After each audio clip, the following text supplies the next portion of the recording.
या ठीक है, बात मत करिए।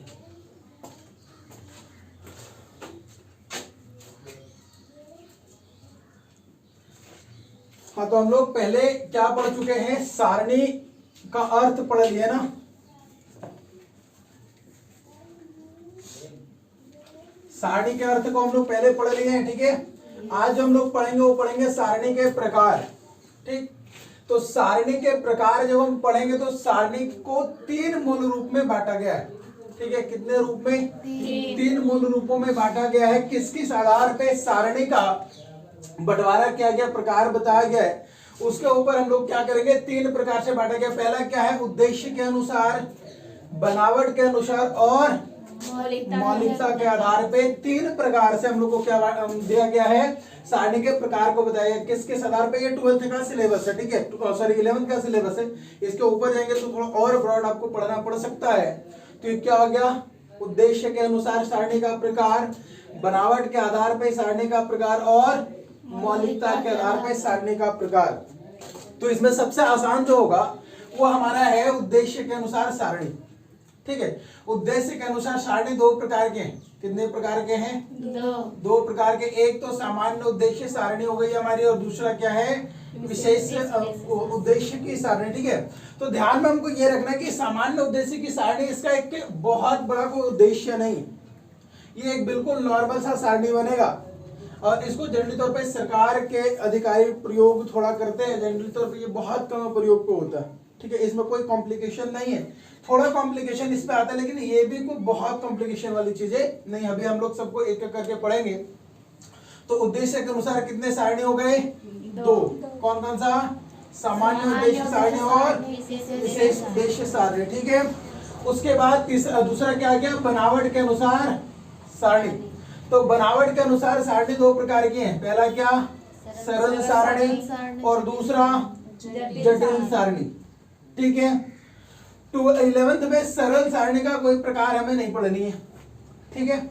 उसके बाद जटिल सारणी पे अगर हम बात करें तो जटिल सारणी में 3 प्रकार की सारणी है। जटिल सारणी में 3 प्रकार की सारणी क्या क्या हो जाएंगी, द्विगुणी सारणी, त्रिगुणी सारणी और बहुगुणी सारणी। अभी सबको एक एक करके पढ़ेंगे, ज्यादा टेंशन लेने वाली बातें नहीं है। तो जटिल सारणी में कितने प्रकार की सारणी आ गए, द्विगुणी सारणी, त्रिगुणी सारणी और बहुगुणी सारणी। अगर हम बात करें तीनों को, तो ये 3 प्रकार के सारणी किसमें, जटिल सारणी में, ठीक है। आपको ये ध्यान में रखना होगा कि किसमें कितनी सारणी बताई गई है, ठीक है। अब आगे बात करते हैं कि मौलिकता के आधार पे कितनी प्रकार की सारणी है। तो मौलिकता के आधार पे 2 प्रकार की सारणी, एक मौलिक सारणी और व्युत्पन्न सारणी, ठीक है। क्या, मौलिक सारणी और व्युत्पन्न सारणी। किसके आधार पे, मौलिकता के आधार पे, ठीक है। तो अभी हम लोगों ने क्या पढ़ लिया, सारणी के प्रकार। सारणी के कितने प्रकार है मुख्य रूप से, तो 3, उद्देश्य के अनुसार, बनावट के अनुसार और मौलिकता के आधार पे। अब इनको अगर हम लोग डिवाइड कर रहे हैं तो उद्देश्य के अनुसार कितनी सारणी हो गई, 2, सामान्य उद्देश्य सारणी और विशेष उद्देश्य सारणी, ठीक है। बनावट के आधार पे भी 2 ही सारणी हमारे पास, कौन कौन सी, सरल सारणी और जटिल सारणी। सरल सारणी का कोई पार्ट नहीं दिखाया गया है। जटिल सारणी में 3 पार्ट हमको मिल रहे हैं, क्या, द्विगुणी सारणी, त्रिगुणी सारणी और बहुगुणी सारणी, ठीक है। मौलिकता के आधार पे अगर बात करें तो 2 प्रकार की सारणी, मौलिक सारणी और व्युत्पन्न सारणी, ठीक है, ठीक है। तो अभी हम लोग क्या पढ़ रहे थे, सारणी के प्रकार में हम लोगों ने जो 3 प्रकार पढ़ा उसमें से उद्देश्य की सारणी थी हमारी, ठीक है। उद्देश्य की सारणी के आधार पे हम लोग 2 उद्देश्य को पढ़े थे, एक सामान्य उद्देश्य सारणी और विशेष उद्देश्य सारणी। तो सामान्य उद्देश्य सारणी क्या है कि सामान्य उद्देश्य सारणी को संचयी सारणी भी कहते हैं। क्या, एक ऑब्जेक्टिव क्वेश्चन आपका पूछा जा सकता है, सामान्य उद्देश्य सारणी या इसको संचयी सारणी भी कहते हैं, संचयी सारणी, ठीक है। इसको संचयी सारणी भी कहते हैं, जिसका कोई विशेष उद्देश्य नहीं होता है। सामान्य उद्देश्य सारणी का कोई विशेष उद्देश्य नहीं है। इस तरह के सारणी जो होते हैं विभिन्न प्रकार के सूचनाओं को देने के लिए एकत्रित किया जाता है। जैसे मान के चलिए कि अभी हमें सूचना प्राप्त करनी है कि आपके स्कूल में कितने बच्चे हैं आपके क्लासेस में, ठीक है। तो हम सिंपल सा एक डाटा बना लेंगे, ये एक सामान्य सारणी हो गई। केवल बच्चों की संख्या जाननी है तो सामान्य सारणी, कोई ज्यादा दिक्कत वाली बात इसमें नहीं होगी, ठीक है। इसको आप ध्यान में रखिएगा कि सामान्य उद्देश्य सारणी को क्या कहते हैं, संचयी सारणी। अगर ऑब्जेक्टिव पूछना भी हो तो यही क्वेश्चन पूछे, बहुत ज्यादा इसमें दिक्कत वाली बातें नहीं होनी चाहिए, ठीक है। दूसरा है विशेष उद्देश्य वाली सारणी।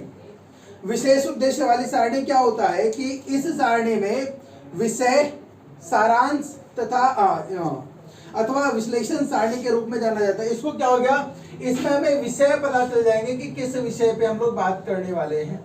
इसका थोड़ा उद्देश्य हमें जानकारी में मिल जाती है कि क्या उद्देश्य इसका होगा, या इसका सारांश।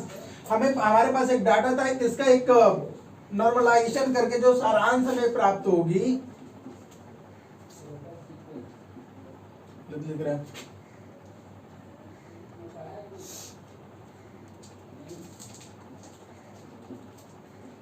सारांश जो है वो हमें यहां से मिल जाएंगे। और इसमें इसको विश्लेषण सारणी के रूप में भी जाना जाता है। विशेष सारणी को विश्लेषण सारणी के रूप में भी जाना जाता है,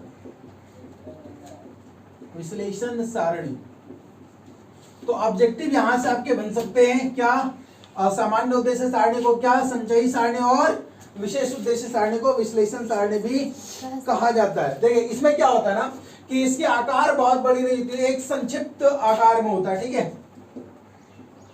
संक्षिप्त आकार बहुत बड़ा, इसका भी बहुत विशेष महत्व नहीं है, लेकिन कहीं कहीं पे इसका प्रयोग किया जाता है। और इसको इसका आकार जो संक्षिप्त होता है, ये क्या करता है ना अपने टेबुलेशन में कुछ विशेष तथ्यों को प्रस्तुत करता है। क्या, कुछ विशेष तथ्यों को प्रस्तुत करता है।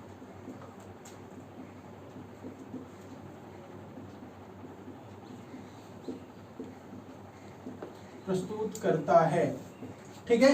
ये कुछ हेडलाइंस हमें दिखाते हैं। इसका प्रश्न हम कोशिश करेंगे कि आप लोग को दे, है ना।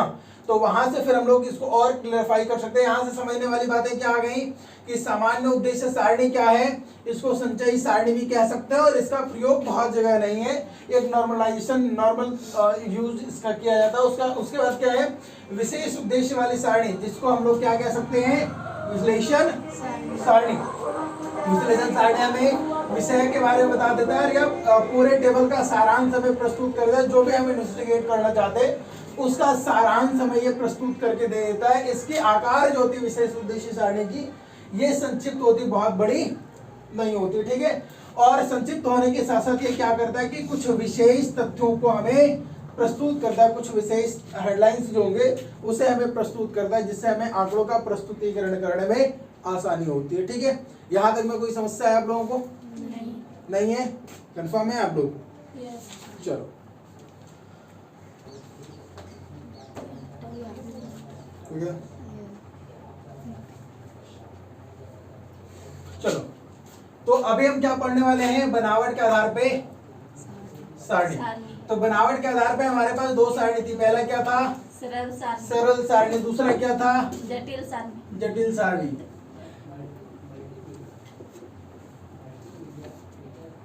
ठीक है। तो पहले हम लोग बात करेंगे किस पे, सरल सारणी पे, क्योंकि इसका कोई रूप हमें नहीं पढ़ना, उसका 3 रूप और हमें नहीं पढ़ना है, ठीक है। तो सरल सारणी में क्या होता है कि जब भी कोई सारणी एक ही गुण पे बात करेगा, क्या, जब भी कोई सारणी एक ही गुण पे बात करेगा तो वो क्या कहलाएगा, सरल सारणी कहलाएगा। सरल सारणी क्यों कहलाएगा, क्योंकि एक ही गुण के ऊपर बात कर रहा है। अब यहाँ पे आप देखेंगे कि एक टेबल है आपके पास, इसमें क्या है कि मजदूरों की संख्या किसके अनुसार बताई गई है, उम्र के अनुसार बताई गई है। तो एक ही गुण है, गुण के आधार पर हम लोग क्या कर दिए हैं, विश्लेषण कर रहे हैं, प्रस्तुत कर रहे हैं कि 20 से 25 साल के उम्र वाले काम करने वाले लोग कितने हैं, 15। किसी भी फर्म की बात करें तो वहां पे क्या है कि एक फर्म में काम करने वाले लोगों की 82 टोटल संख्या है, उसमें से किस उम्र के कितने लोग हैं, इस विशेषता के आधार पे आपको डिवाइड करना था, प्रस्तुत करनी थी आंकड़ा। तो क्या हो गया हमारे पास कि एक ही गुण के आधार पे प्रस्तुत करें, गुण हमारा क्या हो गया, उम्र, ठीक है। तो 20 से 25 के उम्र वाले कितने लोग हो गए हमारे पास, 15। 25 से 30 वाले 20, 30 से 35 17 और 35 से 40 30 लोग टोटल मिला के हमारे पास कुल योग कितने हो गए, 82 कितने। अब यहाँ पे सरल सारणी में क्या होगा कि जब भी कोई आंकड़ा या जब भी कोई सारणी एक ही गुण का विश्लेषण कर रही हो, तो ये क्या एक ही गुण का विश्लेषण कर रहा है या नहीं, ये उम्र की विश्लेषण कर रहा है। तो जब एक ही गुण की विश्लेषण कर रही हो तो उसको हम लोग क्या बोलेंगे, सरल सारणी बोलेंगे। अब अगर हम बात करें कि हमारा जटिल सारणी क्या होगा, तो जटिल सारणी क्या होगा, एक साथ कई गुणों की विशेषताओं पर बात करेगा। ठीक है, एक साथ एक से अधिक या कई सारे गुणों के आधार पर जब बात करेगा जो सारणी में, उस सारणी को हम लोग क्या बोलेंगे, जटिल सारणी। तो हम लोग लिख सकते हैं जब कोई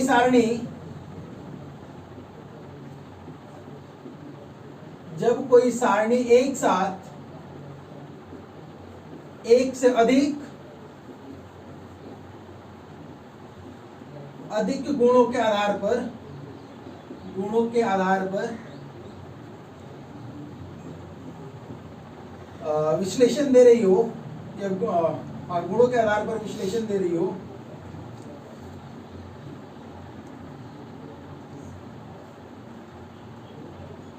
तो वो सारणी क्या कहलाएगी, तो वो सारणी जटिल सारणी कही जाएगी।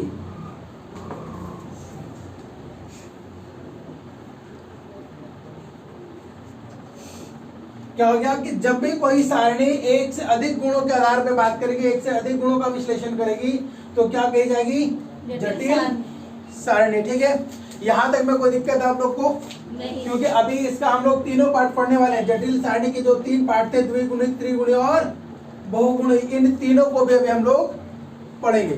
तो यहां तक में कोई दिक्कत है आप लोग को नहीं।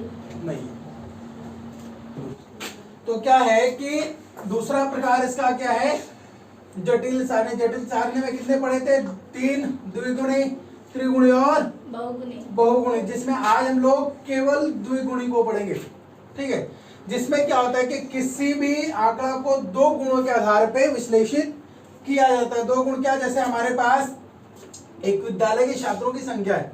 ठीक है, छात्रों की संख्या टोटल कितनी, 120। इनकी एक टेस्ट होती है और टेस्ट में मार्क्स कितने नंबर के होते हैं, 50 नंबर के। तो फुल मार्क्स कितने हैं, 50 नंबर के हैं। ठीक है, अब यहाँ पे आपको विश्लेषण किया जा रहा है। स्कूल है तो भैया दोनों पढ़ेंगे, बालक भी पढ़ रहा होगा और बालिका भी पढ़ रही होंगी, है ना। तो बालक और बालिकाओं के आधार पे, इनके गुण के आधार पे क्या किया जा रहा है, विश्लेषण किया जा रहा है। तो पहला क्या हो गया, बालक 10 से 20 नंबर वाले लाने, जो सबसे कम नंबर लेके आए हैं वो कितने, 10 बालक हैं, 5 बालिकाएं। ठीक है, 20 से 30 वाले में 15 बालक, 10 बालिकाएं। 30 से 40 में 20 बालक, 15 बालिकाएं। 40 से 50 में 25 बालक और 20 बालिकाएं। अब टोटल योग अगर करने की बात करें तो क्या हो गया, दोनों को करेंगे 15, 25, 35 और 45। इन सबको अगर योग कर ले तो कितनी हो जाएंगी हमारी, 120। तो यहाँ पे क्या है कि 2 गुणों के आधार पे हमें क्या दिखाया गया, विश्लेषण दिखाया गया। किनके आधार पे, बालक के आधार पे लड़कों के लिए अलग और लड़कियों के लिए अलग तरीके से हमें क्या बताएगा कि कितने लड़कियों ने कितने मार्क्स से लेकर गया, कितने लड़कों ने कितने मार्क्स से लेकर गया।